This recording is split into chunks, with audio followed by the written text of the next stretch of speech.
खरं हा शिवनेरी बघितला की मला शिवाजी महाराजांची लहान लहान पावलं त्या शिवनेरीवरती उमटलेली दिसतात. बाळाचे पाय पाळण्यात दिसतात असं म्हणतात. खरोखर शिवाजी महाराजांचे पाय पाळण्यात दिसत होते. कसे? आज तुम्ही शिवनेरीवरती गेला असाल, शिवनेरीवरती गेल्यानंतर आज जसा शिवनेरी उघडा बोडका दिसतो तसा शिवनेरी अजिबात नव्हता. शिवनेरीवरती घनदाट जंगल होतं आणि त्यावेळी शिवाजी महाराज लहान होते. शिवाजी महाराज आज जसे वाड्याचे उमरे त्यावेळी 1.5 फूट उंचीचे असत आणि शिवाजी महाराज लहान असताना रांगत रांगत त्या उमऱ्याजवळ जायचे, उमऱ्याला धरून उभं राहायचा प्रयत्न करायचे, स्वतः उमऱ्यावरती चढायचे आणि उमऱ्यावर चढल्यानंतर स्वतःला उमऱ्याच्या पलीकडे झोपून द्यायचे. मग जिजाऊंची आणि ताईंची नजर चुकून हा सगळा खेळ चाललेला असायचा आणि या सगळ्या खेळामध्ये थोड्या वेळानं जिजाऊंच्या लक्षात यायचं अरे शिवबा आता कुठे दिसत नाहीत. मग शोधाशोध सुरू व्हायची. सापडल्यानंतर जिजाऊंच्या धपाट्यांचा चांगलाच कसा पात्र मिळायचा. तसंच त्यांना झोपताना गोष्ट सांगावी लागायची. गोष्ट सांगता सांगता जिजाऊ झोपी जायच्या पण शोभा मात्र झोपत नसत. आणि मग जिजाऊ झोपी गेल्यानंतर खिडकीच्या कवडशातून आत आलेली चंद्राची किरण आपल्या मुठीत पकडायची. पण मग या खेळात कधीतरी दमून दमून झोप लागून जायची. मग पुन्हा दुसऱ्या दिवशी उमरा ओलांडायचा. आपली लाळ मातीत कालवायची आणि ती माती मोठ्या आवडीने खायची. छत्रपती शिवाजी महाराजांचं असं थोडकं वर्णन त्यावेळेचे इतिहासकार परमानंद नेवासकर लिहून ठेवतात. परंतु ते इथेच थांबत नाहीत. ते पुढे लिहितात, ज्याला स्वतःच्या घराचा उमराही ओलांडता येत नव्हता त्याने 360 किल्ल्यांचं भरभक्कम असा स्वराज्य निर्माण केला. ज्याला आपली लाळ मातीत काढून खायला आवडायची त्यानं शेजारील 5ही शयांना मातीत चारली. आणि ज्याला चंद्राची किरण चंद्राचे कवडसे आपल्या मुठीत पकडायला आवडायचे त्याच्याच राजमुद्रेत इतिहासकारांना प्रतिपश्चंद्र लेखेवर वर्धिष्णू विश्ववंदिताचा आभास झाला. मित्रांनो, हे शिवाजी महाराज. शिवरायांच्या जीवनाला आज 300-350 वर्ष उलटून गेली तरी ही शिवरायांचं जीवन हे अनेकांचं स्फूर्तीस्थान आहे. अनेकांच्या स्फूर्तीचं ते विधान आहे. अगदी सावरकरांपासून ते सुभाषचंद्रांपर्यंत आणि महात्मा ज्योतिराव फुलेंपासून ते प्रबोधनकार ठाकरे बाळासाहेब ठाकरेंपर्यंत या सर्वांमध्ये छत्रपती शिवाजी महाराज हा एक कॉमन धागा मला दिसायला लागतो. सावरकरांनी शिवरायांवरती आरती लिहिली, त्यानंतर सुभाषचंद्रांनी त्यांच्या आझादीहिंद फौजेला एकच एक मंत्र दिला होता, तो म्हणजे शिवाजी, शिवाजी आणि केवळ शिवाजी. त्यानंतर प्रबोधनकार ठाकरे एका ठिकाणी असं म्हटले होते, छत्रपती शिवाजी महाराजांचं चरित्र एवढं चारित्र्य संपन्न आणि उदात्त आहे की त्यांच्या चारित्र्यासमोर 33 कोटी देवांची पलटणच्या पलटणबाद होते. खरं तर हे शिवाजी महाराज 18,306 दिवसांचं छत्रपती शिवाजी महाराजांचं आयुष्य. या 18,306 दिवसामधला एक दिवस जरी आपण आपल्या आयुष्यात आणला ना तर खऱ्या अर्थानं शिवाजी महाराजांचा मावळा म्हणून मिरवत असताना आपली छाती अनेक इंचानं पुढे येईल. हे सगळं पाहत असताना मला असं वाटतं की आज काळ बदलला. आज दररोजचं वर्तमानपत्र उघडलं की पहिल्या हेडिंग पासून राजकारणाच्या बातम्या. कुणी कोणता पक्ष सोडला, कुणी कोणत्या पक्षात प्रवेश केला यानं रकाण्याच्या रकाने भरलेले असतात. कधी अमक्या संघटनेचा तहसील कचेरीवर मोर्चा, कधी तमक्या संघटनेचं पगारवाढीसाठी आंदोलन. त्यांना हे मिळालं मग आम्हाला का मिळालं नाही यासाठी मंत्रालयावर मोर्चा, मुख्यमंत्र्यांना घेराव. हे सगळं पाहिल्यानंतर असं वाटतं की या काळानं मला द्या मला द्या असं म्हणणारी एक बांडगुळ वृत्तीची स्वार्थी पिढी जन्माला घातलेली आहे. परंतु पुढे गेल्यानंतर विचार केल्यानंतर लक्षात येतं की या सर्वात मोठ्या लोकशाही राज्यामध्ये या सर्वसामान्य माणसाला स्वतःच्या हक्क, स्वतःचे गरजा मागायची वेळच काय आली. आणि मग विचार केल्यानंतर लक्षात येतं की या सर्वात मोठ्या लोकशाहीनं असलेल्या या सर्वात मोठ्या भ्रष्टाचारानं, दुराचारानं बरबटलेल्या लोकशाही राज्यात मागितल्याशिवाय, आकांतांडव केल्याशिवाय काहीच मिळत नाही. त्याशिवाय सामान्य माणूस जगू शकत नाही. आणि मग मला आठवतो कन्हेरगडचा वीर किल्लेदार रामजी पांगेरा. आमच्या नाशिक जवळ कन्हेरगड नावाचा एक किल्ला आहे. त्या कन्हेरगडाला दिलेर खानानं वेढा दिला होता आणि ह्या दिलेर खानाचा वेढा फोडून काढायचा म्हणून रामजी पांगेरा उभा राहिला. रामजी पांगेरानं आवाहन केलं, आता सुलतान ढवा करायचा. सुलतान ढवा करायचा म्हणजे काय करायचं तर सुलतान ढवा करायचा म्हणजे आजूबाजूच्या सगळ्या मावळ्यांना उभं करायचं आणि जो कोणी मरायला तयार आहे ना त्याला पुढे यायचं. अशी 400 मावळ्यांची ही सैनिकी फौज रामजी पांग्यासमोर उघड्या अंगाला खडा टाकली. स्वतः रामजी पांग्या दिलेर खानाच्या फौजेपुढे उघड्या अंगाला खडा टाकला आणि दिलेर खानाला आवाहन दिलं. रामजी पांग्या या धुमश्चक्रीत खाते पडला. महाराजांचा आणखी एक तेजस्वी तारा निखळला. महाराजांना अपरिमित दुःख झाले. महाराज त्याच्या कुटुंबाचं सांत्वन करण्यासाठी त्याच्या घरी गेले. त्या कुटुंबाला थैली भरून सुवर्ण मोहरा देण्याचं महाराजांनी योजलं होतं. परंतु त्या कुटुंबानं ते बक्षीस नाकारलं आणि रामजीचे वडील रडू लागले. घरात स्वतः शिवाजी महाराज बसले. शिवाजी महाराजांची मावळे मंडळी आजूबाजूला उभी आहे. रामजीचे बाबा आहेत, रामजीची आई आहे आणि रामजीचे बाबा ठसठसा रडतायत. महाराजांना वाटलं आणखी काही हवं का. महाराज म्हणाले, बाबा बाबा आणखी काही हवं का. जमीन जुमला वतन पैसे बोला बाबा बोला. शिवाजी राजा तुमच्या दारात उभा आहे. शब्द देतो तुम्हाला, तुम्ही जे मागाल ते देईल म्हणून. तसे रामजीच्या बाबांनी डोळे पुसले. रामजीचे बाबा बोलते झाले, महाराज मागणारी माणसं या साम्राज्यात कधी जन्माला आलीच नाहीत आणि तसली मागणारी औलाद या साम्राज्यानं कधी वाढवलीच नाही. महाराज तुमच्याकडून काहीतरी घेण्यापेक्षा मला तुम्हाला काहीतरी द्यायचंय. महाराज कबूल करा, जे तुम्हाला देईल ते तुम्ही घ्याल म्हणून. महाराजांना आश्चर्य वाटलं. स्वतःचा मुलगा कामी आलेला असताना राजाकडून न घेता राजालाच देणारी माणसं या मुलुखानं जन्माला घातलेली आहेत.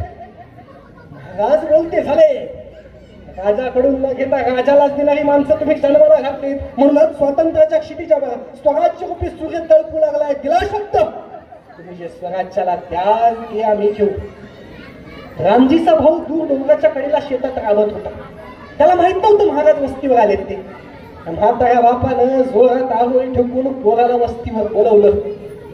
त्या पोराचा हात महाराजांच्या हातात देत रामजीचे बाबा म्हणाले, महाराज एक पोरगा साम्राज्याच्या कामी आला, आणखी पोरं असते तर ती बी साम्राज्याच्या कामी लावली असते. आता एवढा योग आहे, त्याला त्याला त्याला साम्राज्य सेनेत दाखल करून घ्यावा. महाराज महाराज नग म्हणू नका, महाराज नग म्हणू नका. महाराजांना काय बोलावं हेच सुचेना. महाराज म्हटले, बाबा पोराला घरीच जाऊ द्या, रामजीच्या पेन्शन मधून घर खर्चाची तरतूद लावून देतो. रामजीचे बाबा म्हणाले, महाराज रामजी पडला तेव्हाच पैशाचा प्रश्न संपला. काम न करता पगार कशा पायी घ्यायचा. महाराज म्या काही तुमचं ऐकलं नाही. आधी साम्राज्य, नंतर माझा गाव, नंतर माझं कुटुंब आणि म्या शेवटी. छोटा पांगेरा लगेच स्वराज्य सेनेत दाखल झाला. मित्रांनो, काम न करता पगार कशा पायी घ्यायचा. आजचं राजकारण आणि अर्थकारण जर तुम्ही बघितलं तर काम न करता जनतेला लुबाडण्याचं काम या देशामध्ये सर्रास चालू होतं. परंतु जनतेला विचार करण्याची गरज आहे. यावेळी उच्च विद्या विभूषित नागरिक ज्यावेळी आंदोलन करतात ना त्यावेळी मला हा रामजीचा बाप आठवायला लागतो. आणि हे सगळं चालू असताना ज्यावेळी आम्हाला हिमालयाचा प्रदेश आठवतो, कारगिल आठवतं, आणि त्या कारगिल मध्ये असाच एक माणूस 41 राष्ट्रीय रायफल्स बटालियनचं नेतृत्व करताना आमचा 7 ठाण्यावाद कर्नल संतोष महाडिक शहीद होतो. आणि त्यावेळी त्याच्या मौतीच्या प्रसंगी त्याची बायको स्वाती महाडिक म्हणते, मी माझ्या 2 मुलांना सैन्यात दाखल करणार आहे. त्यावेळी त्या स्वाती महाडिक मध्ये मला रामजीचा बाप आठवायला लागतो. आणि सांगायची अभिमानाची गोष्ट अशी की ती स्वाती महाडिक ही मुलांना तर सैन्यात दाखल करणार आहे, परंतु स्वतः Swati Mahadik officers training academy मधून शिक्षण घेऊन लेफ्टनंट या पदावरती स्वतः रुजू झालेली आहे.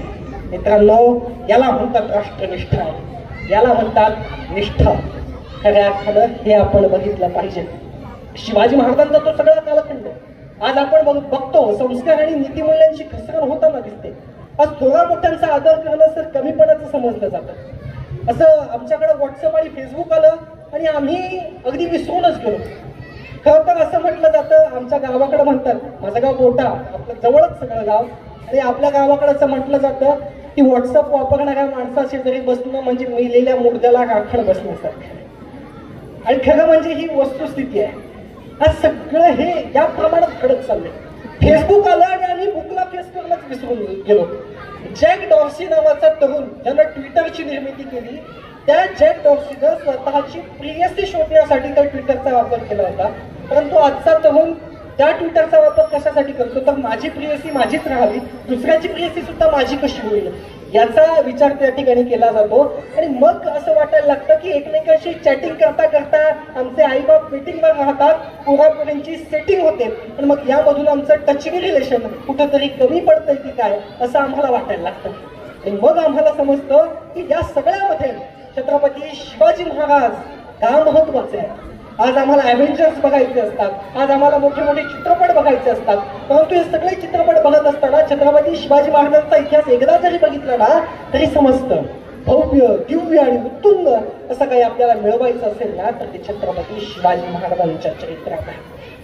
आजच्या या काळामध्ये संस्कारांचं चालतं बोलतं विद्यापीठ म्हणजे आमची आई आहे.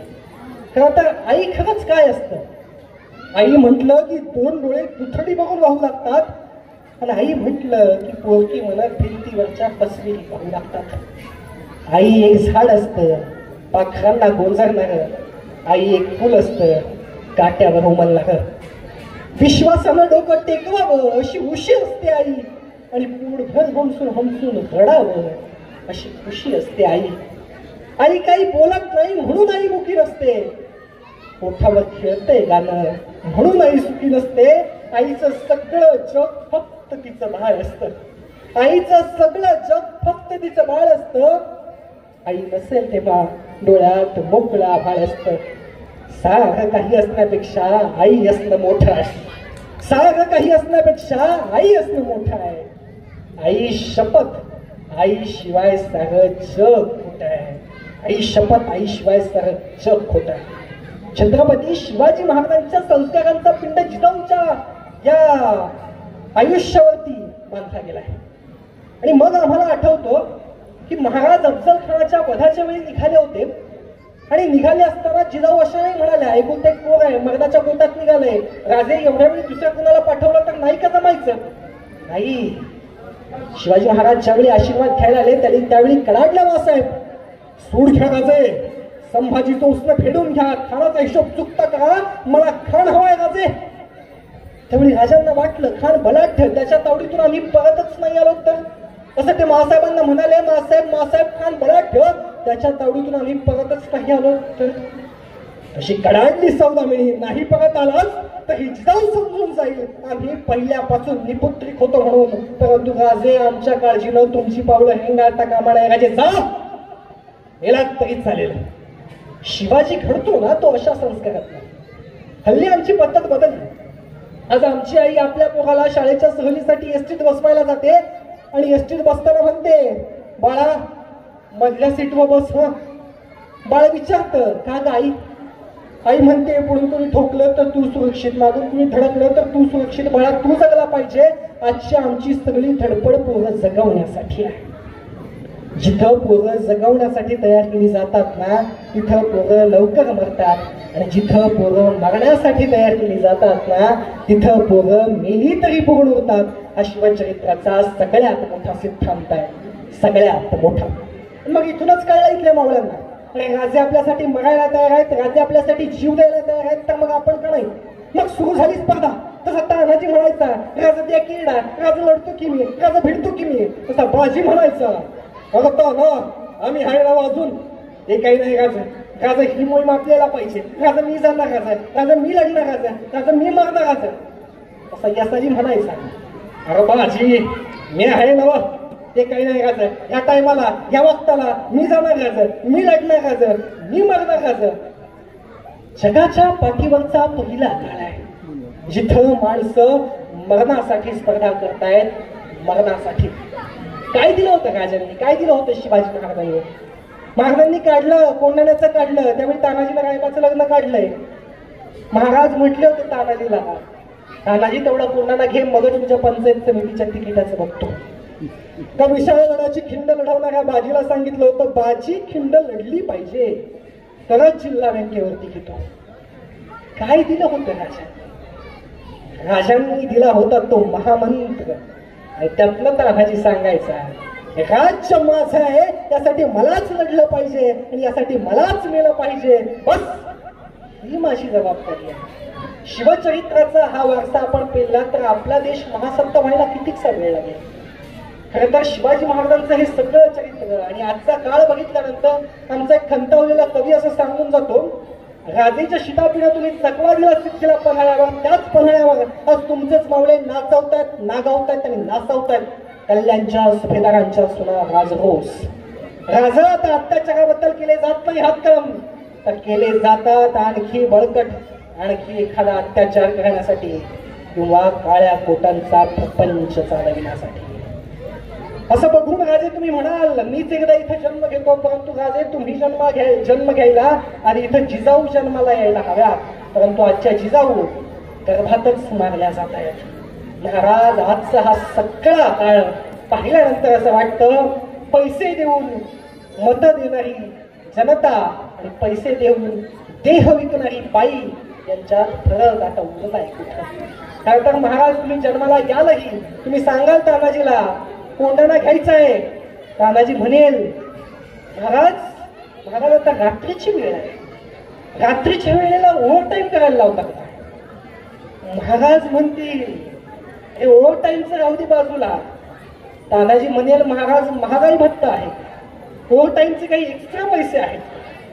आणि एवढं म्हणून एखादा तानाजी झालाच तयार, लागलाच लढू कोंडाण्यावर, तर आत्ताचं युग मोबाईलचं आहे. जर तानाजी कोंडाण्यावर लढत असेल आणि खालून एखादा त्याला मोबाईल करत असेल, तर ताना कुठं लढतो लेखा त्या शिवाजी राजांसाठी, या खाली ढाब्यावरती पार्टी करून तानाजी परत यायला बसलाय. ही आजकालची निष्ठा, हे आजकालचं राजकारण. हे बघितल्यानंतर मला खरं तर वाटतं की शिवाजी जयंतीला ज्यावेळी आमचा कार्यक्रम होतो, त्यावेळी शिवजयंतीला शिवाजी महाराजांच्या जयंतीचं मोठ्या उत्साहात आमचे तरुण नियोजन करतात. शिवनेरीवरून नारायणगडावरून ज्योत आणली जाते, परंतु पळणाऱ्यानं किती अंतर काढलं, ते गाडीतल्या किती बाटल्या संपल्या यावरून ठरतं राजे. सगळं बघितल्यानंतर काळजामध्ये कळ जाते आणि असं वाटतं शिवाजी महाराज हा काय डोक्यावर घेऊन नाचायचा विषय नाही, तर तो डोक्यात घालायचा विषय आहे. जोपर्यंत शिवाजी महाराज डोक्यात जात नाही ना, तोपर्यंत स्वराज्याचं सुराज्य होत नाही. आणि मग मला आजकालची लहान पोरं आठवायला लागतात, इथे हिंडणारी पळणारी व्याख्यान चालू आहे पण आम्ही आमच्याच धुंदीत आहोत, अशा पद्धतीनं पोरं इथं फिरतात. असंच सगळी लहान पोरं अशीच असतात, त्यांच्यामध्ये खेळकरपणा असतो आणि त्याला आपण थांबवूही शकत नाही. म्हणजे आजची दुपारचीच गोष्ट मी तुम्हाला सांगतो.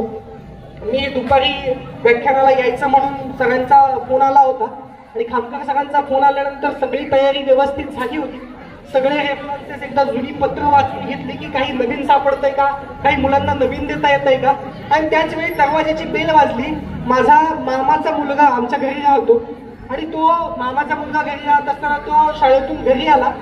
शाळेतून घरी आल्यानंतर तो नंतर झोपायला लागला. त्याला म्हटलं अरे काय झोपतो, जरा अभ्यास कर. आणि तो म्हटला दादा आता अभ्यास नंतर संध्याकाळी, आत्ता नाही. म्हटलं थांब जरा बस असाच, मी तुला एक गोष्ट सांगतो. आणि मग मी त्याला एक गोष्ट सांगायला सुरुवात केली, ससा कासवाची. ही तुम्हाला सगळ्यांना माहित असेल. त्याला म्हटलं एक असतो ससा, एक असतो कासव. ससा कासवाची गोष्ट चालू झाली. ससा आणि कासवामध्ये म्हटलं पैज लागते, कोण आधी जाईल हे ठरतं. आणि ससा पळायला लागतो, कासव हळूहळू हळूहळू हळूहळू येत असतं. आणि ससा पुढे जातो. पुढे गेल्यानंतर तो अचानक मध्ये झोपतो. कासव चालत राहतं, ससा झोपलेलाच असतो. कासव शेवटपर्यंत जातो, शर्यत पूर्ण होते. जिंकतो कोण? कासव जिंकतं. ही सगळी गोष्ट आपण लहानपणापासून ऐकत आलेलो आहोत. तुम्ही म्हणाल हा परत परत तेच काय सांगतोय. मी माझ्या मामाच्या मुलाला सांगत होतो, माझ्या मामे भावाला सांगत होतो. त्याला म्हटलं कासव पुढे गेला, कासव जिंकलं आणि ससा झोपूनच राहिला. मग थोड्या वेळाने ससा आला. त्याची गोष्ट ऐकली, एकदम तो असा ताठ झाला. आणि मी त्याला विचारलं मग या गोष्टीतून तुला तात्पर्य काय मिळालं. तो म्हटला दादा काही झालं तरी चालेल, दुपारची झोप मात्र झाली पाहिजे. आणि असं म्हणत त्यांनी झोपून घेतलं. आजची ही सगळी पिढी आणि यामध्ये हा विनोदाचा भाग सोडा, पण हे सगळं चालू असतं. आजकालची माणसं इथं बसल्यानंतर असं वाटतं की आमच्या शाळेमध्ये कॉलेजमध्ये ज्यावेळी कार्यक्रम होतात त्यावेळी आमचा नाटकाचा कार्यक्रम असतो. तर नाटकाचा कार्यक्रम ज्यावेळी होतो त्यावेळेस आमच्या नटांमध्ये स्पर्धा लागलेली असते. ही सगळी मख्ख चेहऱ्याची माणसं पुढे बसलेली आहेत. हे खडक तुला फोडून दाखवायचे. जो खडक फुटेल, जो माणूस हसेल त्याला बक्षिसी दिली जाईल असं आमच्या गटांमध्ये स्पर्धा लागलेली असते. खरं तर आज माणसं हसायचंच विसरले. हसणं ही माणसाला मिळालेली सगळ्यात मोठी देणगी आहे. दुसरं कोणाला हसताना बघितलंय का? आपण रस्त्याने चाललोय आणि एखादं गाढवं हसतंय असं कधी बघितलंय का? किंवा एखादं माकड मध्येच हसतंय असं कधी आपण बघितलंय का? तर कधीच नाही. किंवा शंकूर करायला सकाळी सकाळी उठून गोठ्यात गेलो आणि म्हशीला एक चांगली मस्त स्माईल दिली आणि म्हटली व्हेरी गुड मॉर्निंग असं कधी बघितलंय का? तर असं नसतं. माणसालाच हसता येतं. त्यामुळे खळखळून हसलं पाहिजे. जगण्याचा आनंद व्यवस्थित लुटता आला पाहिजे.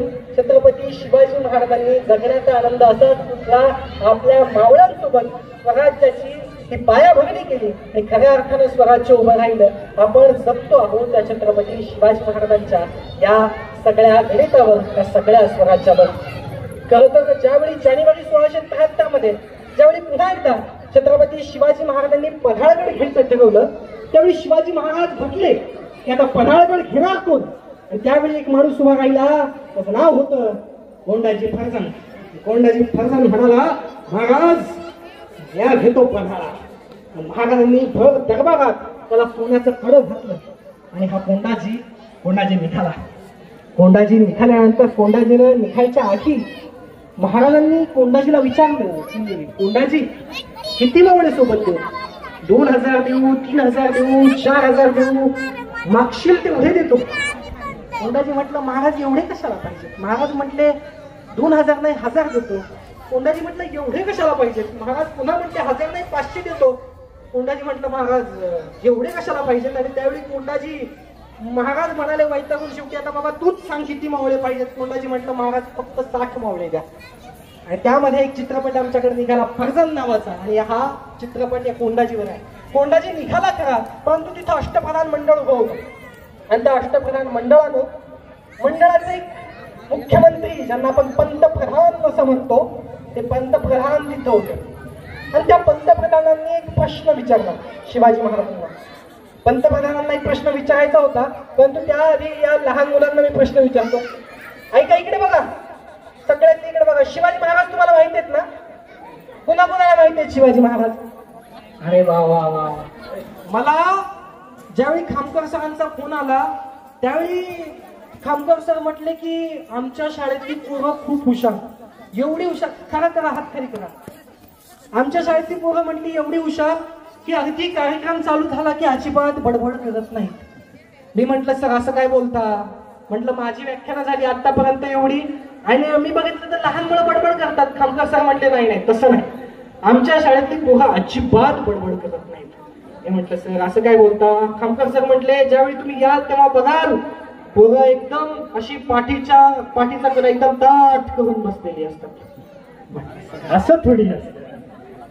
पण आता सर काय म्हणताय, काय खरं म्हणताय खोटं म्हणताय मला माहित नाही, परंतु बघू आता. तुम्ही बडबड केली तर सर तुम्हाला रागवतील बरं का. मला सर म्हटले बडबड करत नाही. तर आपला विषय कुठपर्यंत आला होता?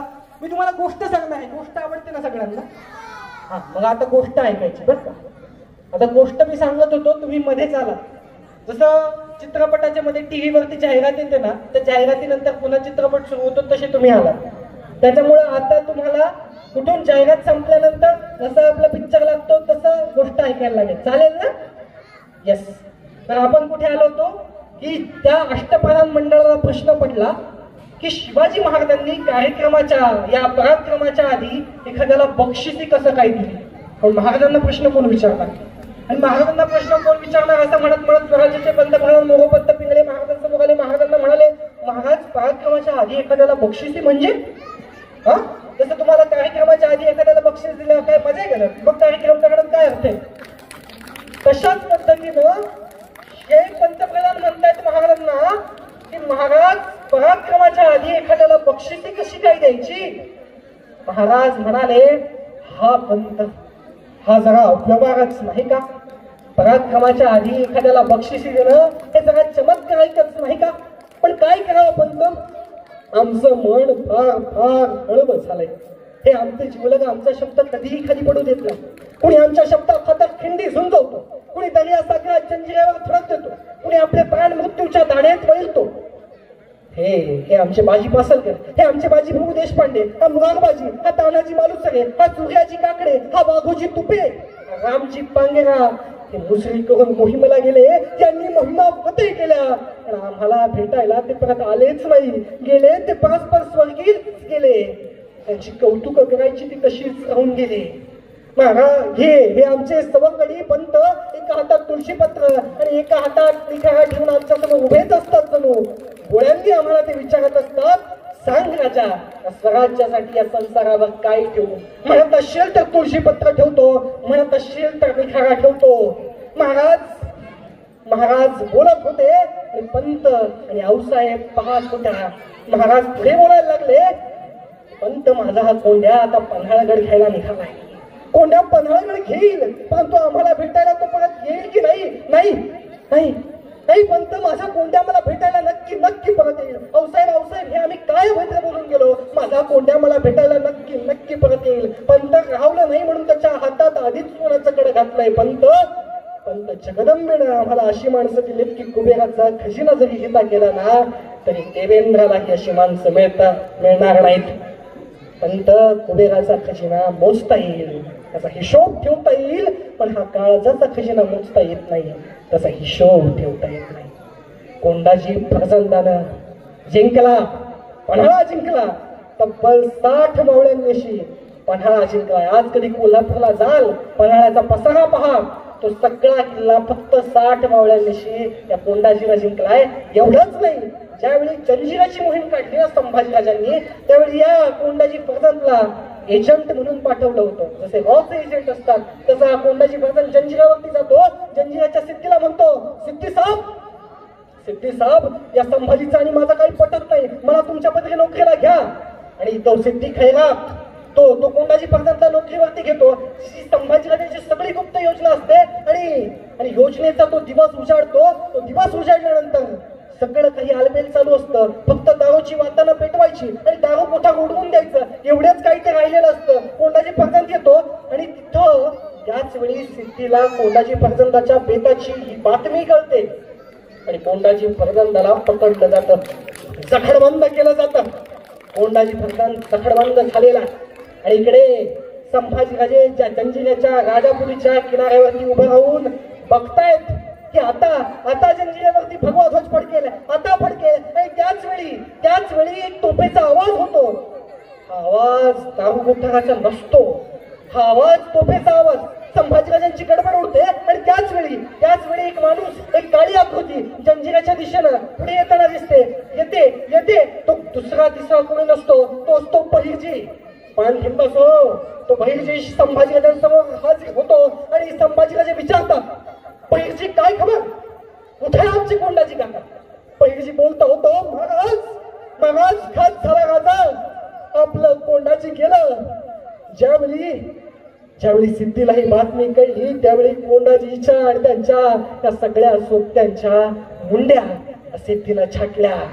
परंतु त्यावेळी कोंडाजी बाबा आपलं बोलतं झालं, महाराज मला जंजिरा घेता आला नाही तर मी काय येऊ परत तुमच्याकडे, मी स्वतःला गाडून घेतो इथंच. आपलं कोंडाजी बाबा पडलं. असं हा कोंडाजी, याला म्हणतात निष्ठा. रायगडाकडे पाहून कोंडाजीनं मुजरा केला. कोंडाजी मेला, मातीत मेला, परंतु नुसता मातीत नाही मेला, मातीसाठी मेला. मातीत मरणारे काही असतात पण मातीसाठी मरणारे फक्त मराठी असतात. सांगत गेला, संपला कोंडाजी. मित्रांनो, मराठी या शब्दाचा अर्थ जातीवाचक नसतो. आपल्या राष्ट्रगीतामध्ये आपण म्हणतो, जनगण मन अधिनायक जय हे, भारत भाग्य विधाता, पंजाब सिंध गुजरात मराठा. पंजाब एका प्रांताचं नाव आहे, सिंध एका प्रांताचं नाव आहे, गुजरात एका प्रांताचं नाव आहे, मराठा हे सुद्धा एका प्रांताचंच नाव आहे. खरं तर महाराष्ट्रात राहणारा प्रत्येक जण मराठी. मग तो मराठा असो, कोळी असो, आगरी असो, ओबीसी असो, अगदी मुसलमान जरी असला, त्या भूमीला आपलं मानत असला तर तो मराठी.